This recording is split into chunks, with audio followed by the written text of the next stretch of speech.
The International Space Station will be another major challenge for world powers over the next 5 years.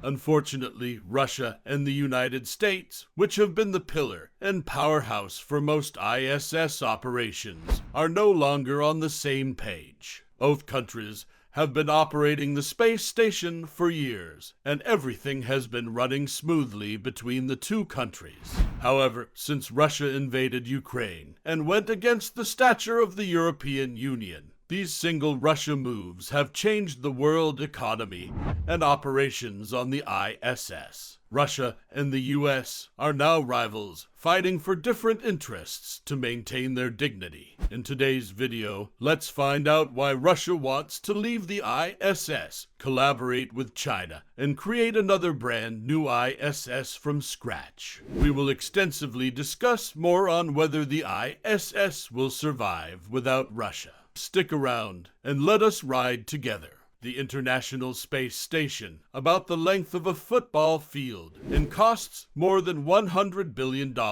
has two main sections, one run by Russia and the other by the US and other countries. The outpost has been continuously inhabited for nearly 22 years.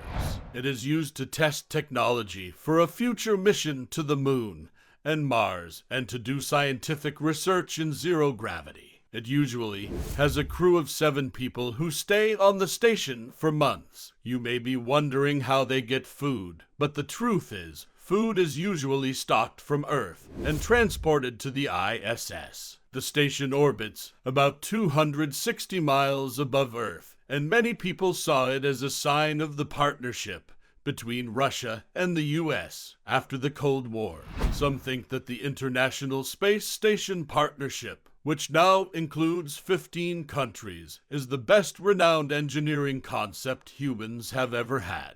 It is mostly distinct from what is happening here on Earth. According to Wendy Whitman-Cobb, a professor at the School of Advanced Air and Space Studies of the U.S. Air Force, said that there has been a sense that the ISS is starting to become a bargaining chip of some sort in relations between the United States and Russia. The good news is that since SpaceX started taking NASA astronauts to the ISS in 2020, the U.S. no longer relies on Roscosmos for space travel. The bad news is that Russia has repeatedly stated that it is not committed to the ISS's long-term future. When Russia destroyed an old spy satellite with an anti-satellite missile in November, thousands of pieces of space debris were seen flying in space, some of which U.S. officials feared might endanger the International Space Station. The fact that Russia was forced to shelter in emergency vehicles for several hours after the test showed that it was potentially willing to put its own ISS cosmonauts in danger, while proving that it could shoot down a satellite from Earth. It is likely that Russia could exit the ISS given the geopolitical situation of Ukraine before 2025, explained Namrata Goswami, an independent space policy scholar.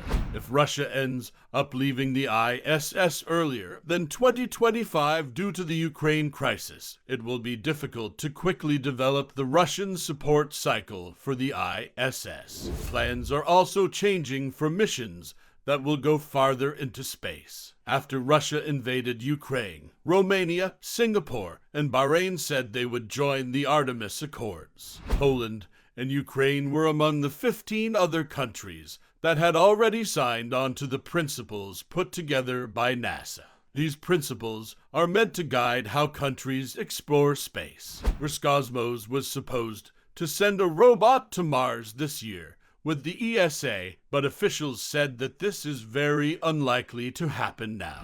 Rogozin stated that the U.S. will not be able to join plans to send a mission to Venus in the future, though he has said in the past that Venus is a Russian planet, if that means anything.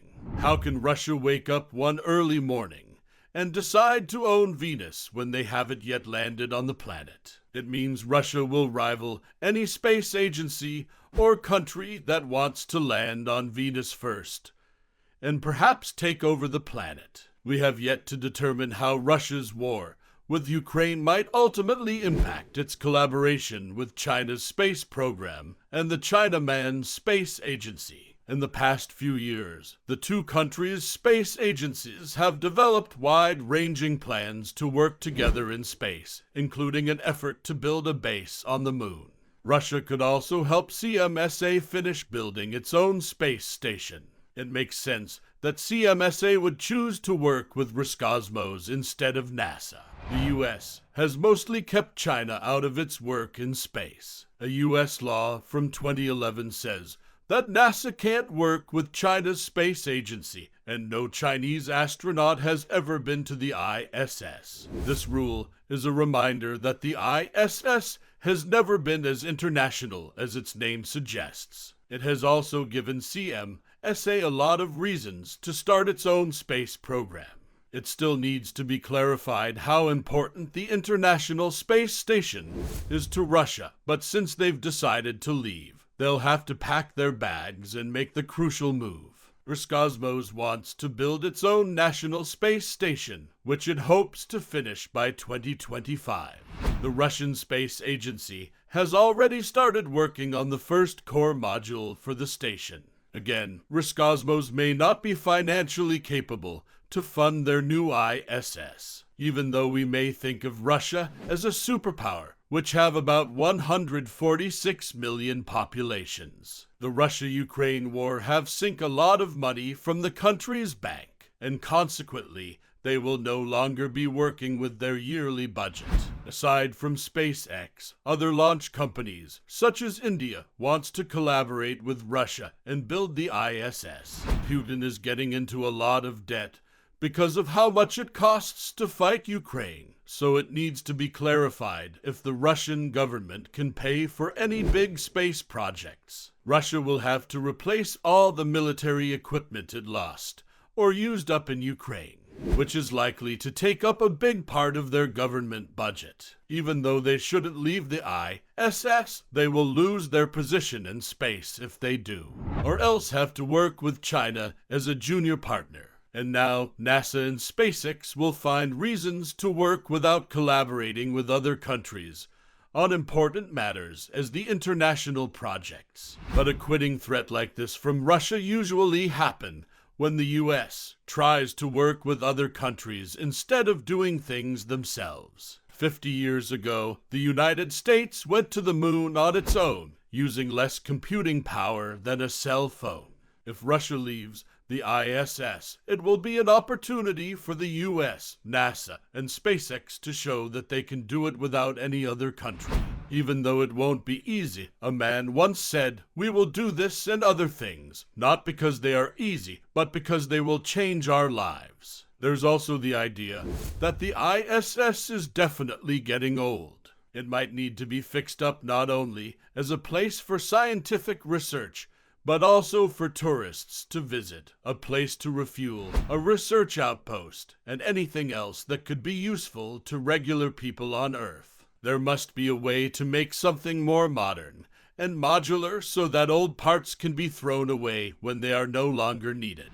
According to Russia's space chief, the International Space Station is dangerous and unfit for any purpose. Yuri Borisov, head of the Roscosmos agency, also said that mass equipment failures and aging parts were endangering crew safety on the 24-year-old station. Technically, the ISS has exceeded all its warranty periods. This is dangerous, Borisov said. An avalanche-like process of equipment failure is beginning. Cracks are appearing.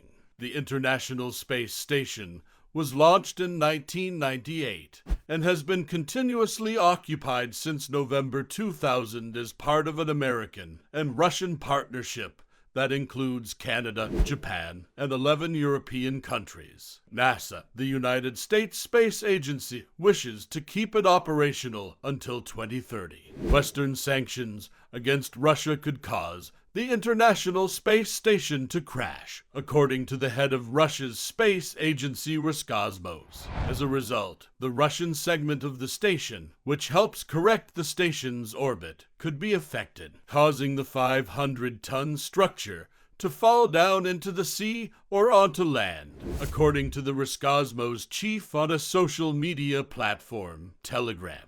The Russian segment ensures that the station's orbit is corrected, on average, 11 times a year, including to avoid space debris, said Rogozin, who regularly expresses his support for the Russian army in Ukraine on social networks. But the populations of other countries, especially those led by the dogs of war, should think about the price of the sanctions against Roscosmos, he continued, describing the countries who imposed sanctions as crazy. Do you think the sanctions laid on Russia are actually crazy, as described by Rogozin? Oh, they are discussing all that. And the other side of Earth, SpaceX Crew Dragon apparently will go to the moon instead of NASA's huge rocket failure. Did you know about this? Click on the video to know more.